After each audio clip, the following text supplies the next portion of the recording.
I have a long history with preparing taxes and trying to understand taxes. My father being in the tax business back in America. He's retired now, of course. But I was also like a veto rep when I was in the service. I prepared tax returns for the other airmen in my unit and throughout the base for free. And it was something that I really enjoyed doing, helping them out. It was always something that I struggled to understand completely, but I love the challenge of it all. And I learned something new every tax season. Here in China, I have done some videos about trying to understand Chinese tax law, which has changed recently.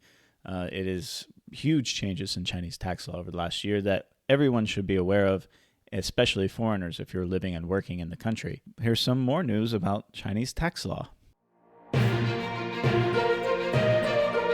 Hello, everybody. Welcome to Rojo Reads the News. I am your host, Paul. Remember, if you like what you see, consider supporting me.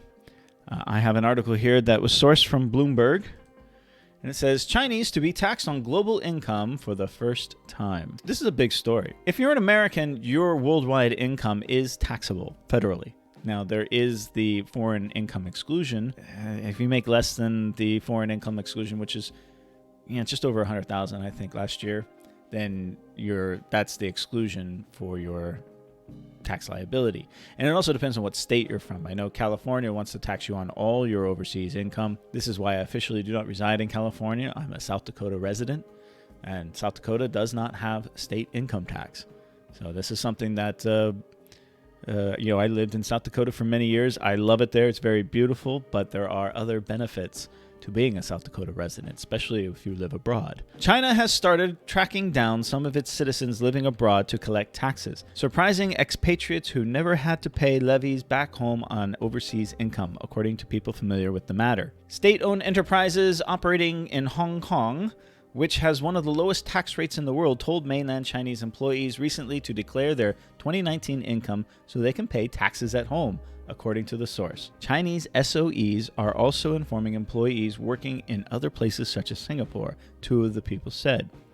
China, which charges taxes as high as 45%, revised its income tax rules January last year to help authorities start collecting money from its citizens worldwide, similar to what the U.S. does with Americans living abroad. There are 80,000 to 150,000 mainland Chinese working in Hong Kong, according to the South China Morning Post, which earlier reported on the issue.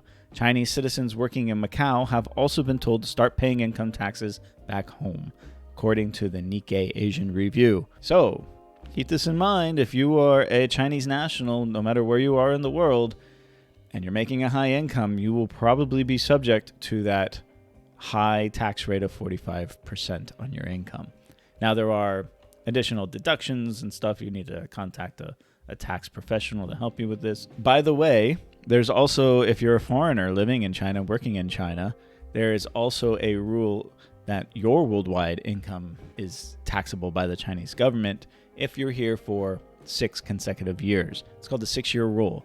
What you have to do within those 6 years to reset the 6-year rule is to leave mainland China for 30 consecutive days and then come back. That will reset the 6-year rule. So there is a workaround. But if you're here continuously living and working for 6 years, then your worldwide income, no matter where it's earned and what currency, is taxable by the Chinese government. Remember, I'm not a tax expert. This is just stuff that I've learned over the years. But what do you think about this one? Comment below. Let me know.